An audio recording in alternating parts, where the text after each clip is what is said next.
Today, I'm going to show you a really good ABCD pattern so that way you can take away some notes and trade it yourself. I'm going to show you the big picture of my executions, why I traded the way I did, and go into really finite details so you can walk away with a lot of your questions answered. If you're enjoying this type of content, make sure you hit that like and subscribe, and let's get into the trading. This idea was on stock EVFM. The first thing I always do with every chart is look at the big picture. And if you zoom out on the daily chart, you can clearly see this just does not look nice at all. It's just downtrending, it had massive gap down. It's just a really piece of crap looking stock. We could all agree. When I zoom in here, this is the only thing that's important to me, the most recent past, because I mean, all the other nonsense, it's not going to get to those levels. So I'm going to draw out key areas that stand out to me, right?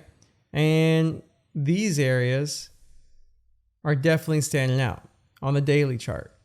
As you can see, these are areas that stand out because whether it held for many days, we had a good reaction, and we had a test. These are important key areas of resistance and support that I want to find as areas of interest, right? What I mean by areas of interest is I mean a level that should show some type of interest of people shorting it or longing it based off of a resistance level or support. Doesn't mean I'm just gonna hold, doesn't mean it's definitely gonna happen. But if you can position yourself in a way where you can watch and sit down patiently and see what the reaction is at those key levels, then you can put yourself in a really good spot. I wanna take this time to say thank you to our sponsor, Cobra Trading. Cobra Trading is the go-to broker for day traders and short sellers. And I'm not the only one saying this. In fact, Benzinga awarded Cobra Trading as the go-to broker for short selling. They have a heavy focus on direct market access order routing, so you have the fastest execution. They have some of the best locate prices and availability. They also have amazing customer service. I've experienced many different brokers, and it's why I use them every single day and why I'm proud to have them as our sponsor. Sign up now by clicking the Be The Trader referral link below and earn 1 free month of software with Cobra and 25% off all commissions. Now let's get back to the show. So I first draw those resistance lines. After I do that, I'm gonna zoom in. And after I zoom in here, you'll see that these levels, I gotta adjust them a little bit, but they're definitely levels to respect.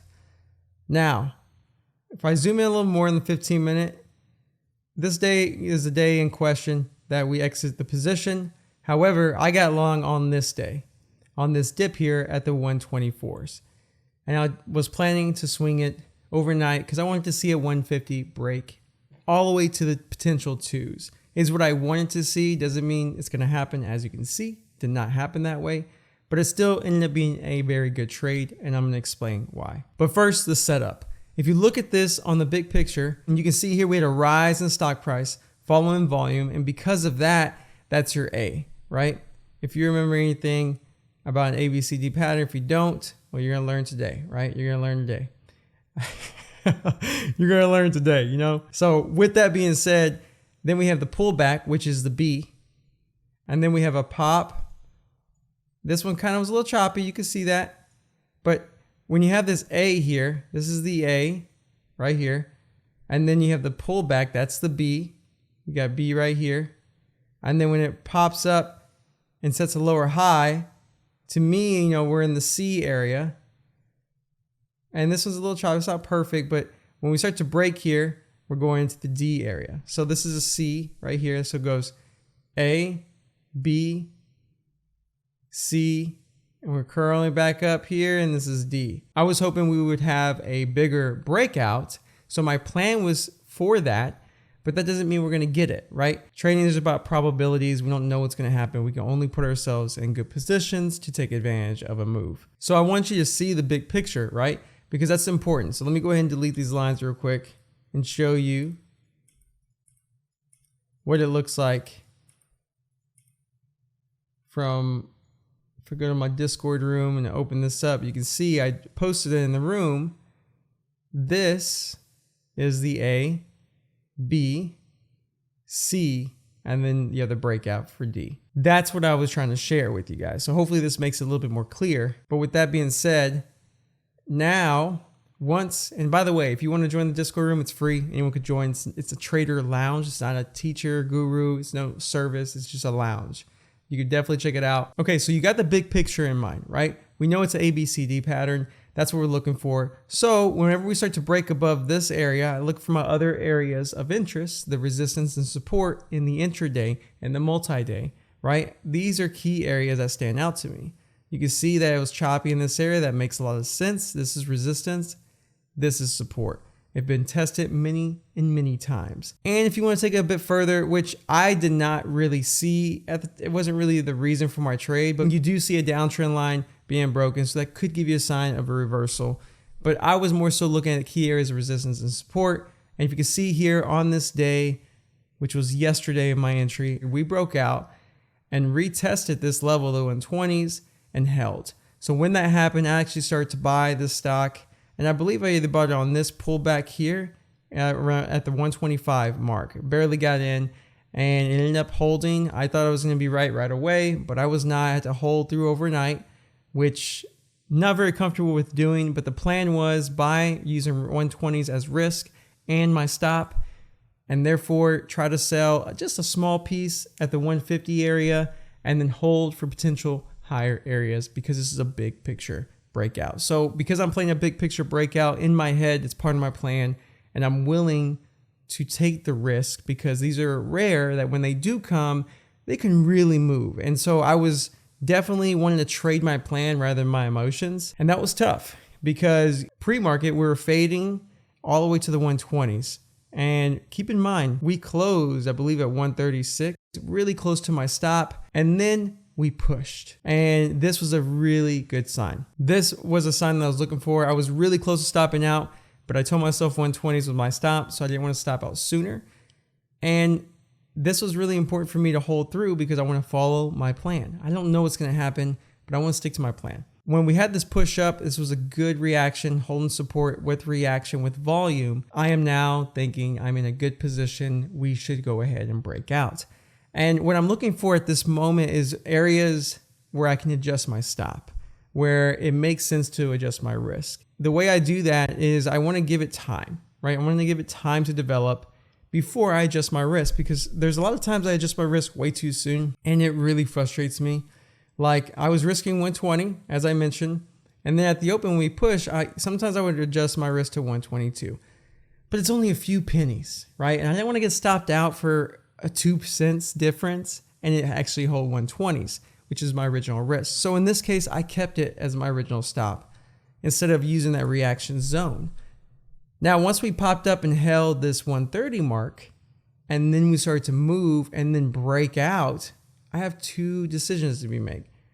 Well, first off, my first decision is when we held this, we zoom in here on the 5 minute, when we held this 130 mark right here, and then push all the way to the highs. At that point, I am now risking this level, the 130s. And the reason I want to risk this level is because I'm trying to play the chart. I'm letting the chart tell me where is the next key area of resistance or support that I should risk off of, not what is my emotions thinking, because I'm up, I believe I was up 1.5 R at this point. But I don't need to be worried about that. Once we start to break out, I had another adjustment. I decided let's go ahead and move this risk to the 135s because now I am literally in a great risk-free trade. I'm full size in the position. And if this ends up working very well, it's going to be a great day, great week, great month, whatever have you. And instead, I did have plans to sell pieces, just small piece, about a third sold in the 150, 153, 154, and one at, I believe, 148, 150s. And the reason I did that is because I want to lock in some. I mean, I'm up over right around 3R. I want to lock in some because it's a key area of resistance. It's definitely a key area of resistance. I don't know if it's going to break.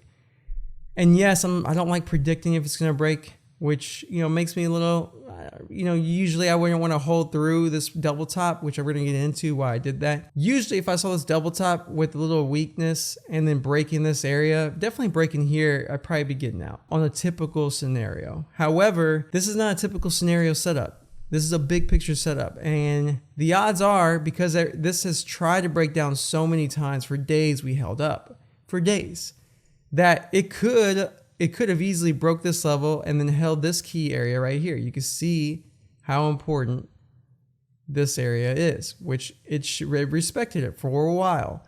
So I didn't know exactly where to risk at that point, other than I knew for a fact I would be wrong if it broke under here, so I had to keep it there. And I decided to make that, and I'm really happy I stuck to the plan and adjusted my stop as follows, and just did not get out prematurely.